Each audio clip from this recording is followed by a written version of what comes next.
This video is about the famous people and celebrities who passed away in 1989 in the United States. This is the first episode. Before we proceed, please subscribe to our channel to support us. John Cassavetes, he was born in December 1929 and he died in February 1989. His age was 59 at the time of his death, and the reason for his death was cirrhosis of the liver. John Cassavetes was an American filmmaker and actor. He began as an actor in film and television before helping to pioneer modern American independent cinema as a writer and director, often self-financing, producing and distributing his own films. He received nomination for 3 Academy Awards, 2 BAFTA Awards, 4 Golden Globe Awards, and an Emmy Award. After studying at the American Academy of Dramatic Arts, Cassavetes started his career in television acting in numerous network dramas. From 1959 to 1960, he played the title role in the NBC detective series Johnny Staccato. He acted in notable films such as Martin Ritchie's film noir Edge of the City in 1957, Robert Aldrich's war film The Dirty Dozen in 1967, Roman Polanski's horror film Rosemary's Baby in 1968, and Elaine May's crime drama Mikey and Nicky in 1976. For The Dirty Dozen, he earned a nomination for the Academy Award for Best Supporting Actor. His films employed an actor-centered approach, which prioritized raw character relationships and small feelings while rejecting traditional Hollywood storytelling, method acting, and stylization.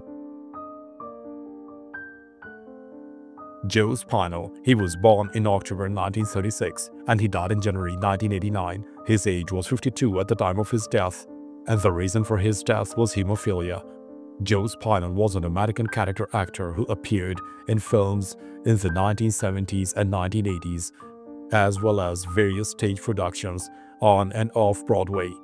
He played supporting roles in film including The Godfather in 1972 and The Godfather Part 2 in 1974, Rocky in 1976, Rocky Part 2 in 1979, Taxi Driver in 1976, Saucer in 1977, and Cruising in 1980, until Spinell's death in 1989. His career ranged from bit to major supporting roles. Spinell played leading roles in horror films, sharing the screen with actress Caroline Munro. In the first 2, the psychological slasher film Maniac in 1980, the horror comedy The Lost Horror film in 1982, and the slasher film The Undertaker in 1988, which was released posthumously. Because of his large, heavy-set frame and imposing looks, Spinell was often cast as criminal thugs or corrupt police officers.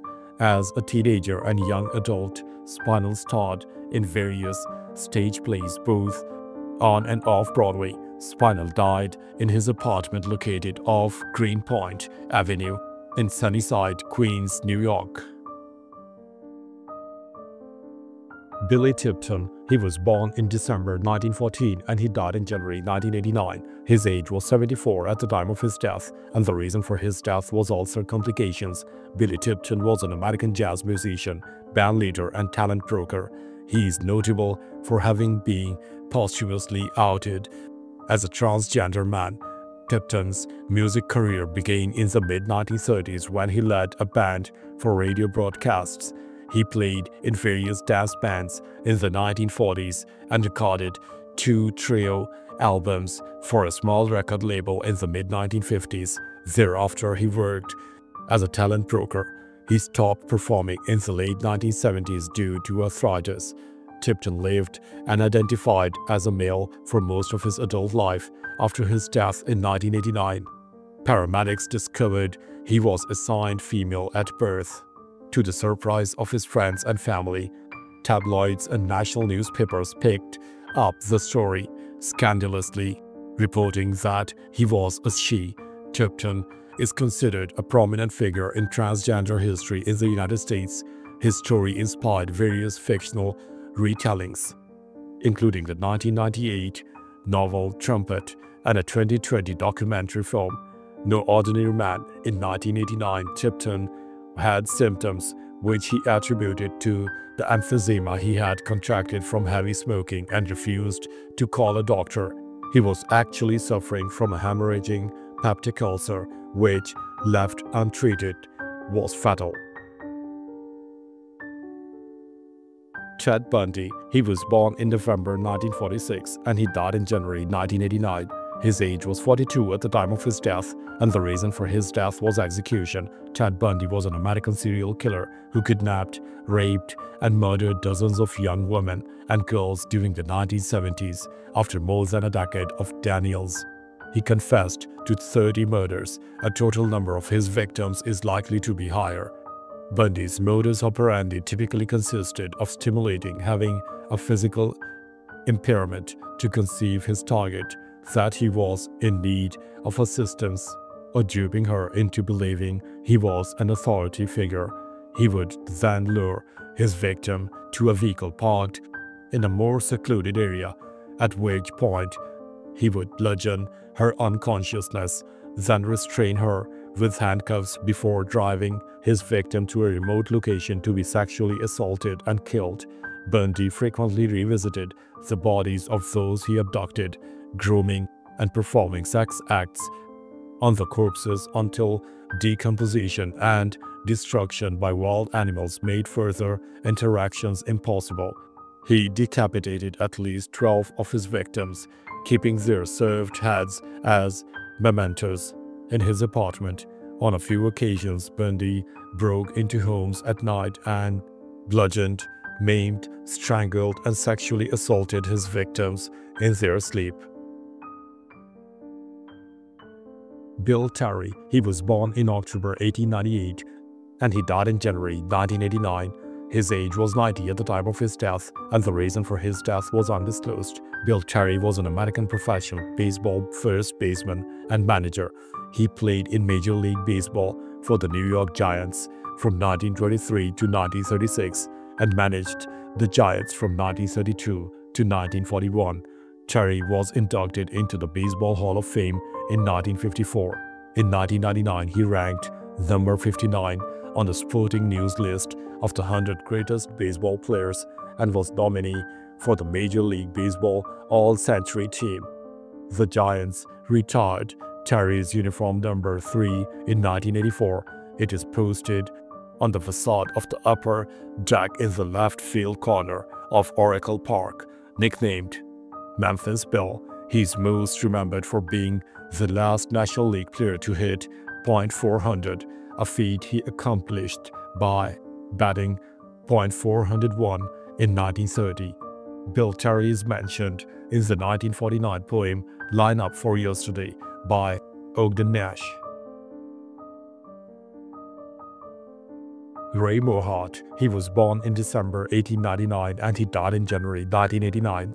His age was 89 at the time of his death and he died after a brief illness. Ray Mohart was an American Major League Baseball player, a four-sport baseball, basketball, football, and track and field star at Austin College in Sherman, Texas, and a scout for the Chicago White Sox offered Mohart a deal in February 1922.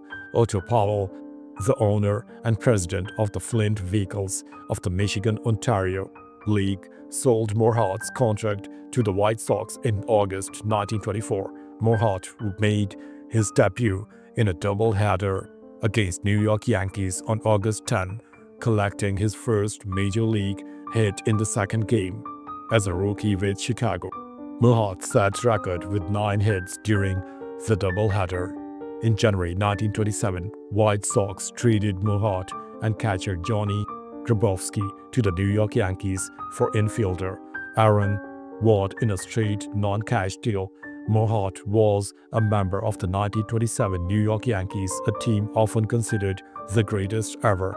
The Yankees released Mohart and pitcher Joe Girard on December 30, 1927 and sold their contracts to the St. Paul Saints of American Association. After several seasons in the minor leagues, Mohart retired in 1933 and became the athletic director of Austin College that April.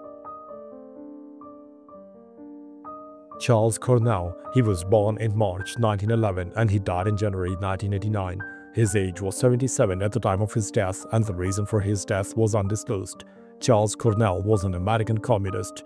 Cornell was born on March 14, 1911, in Cochise, Arizona. While a teacher in San Francisco in the 1930s, he became active in the American Trotskyist movement and joined the newly founded Socialist Workers' Party in 1938. The SWP proposed that Charles Cornell go to Coyoacan, Mexico, where Leon Trotsky was living in exile, to work as one of his bodyguards. Cornell served on Trotsky's staff from June 1939 to August 1940. On May 24, 1940, Mexican Stalinists machine-gunned Trotsky's household, and subsequently Charles Cornell and Otto Schissler, one of Trotsky's guards from Germany, were arrested by the police. At first, the police suspected Trotsky and his secretaries of having organized the raid, but soon realized this to be wrong. After 2 days and at the personal intervention of Trotsky, both Schissler and Cornell were released. Cornell, who was present, could not prevent the fatal attack on Trotsky 3 months later on August 20, 1940, carried out by the Stalinist agent Ramon Mercader, who had infiltrated the household and stabbed him in the back of the head with an ice pick. Thanks for watching the video. Please don't forget to subscribe to our channel. Have a nice day.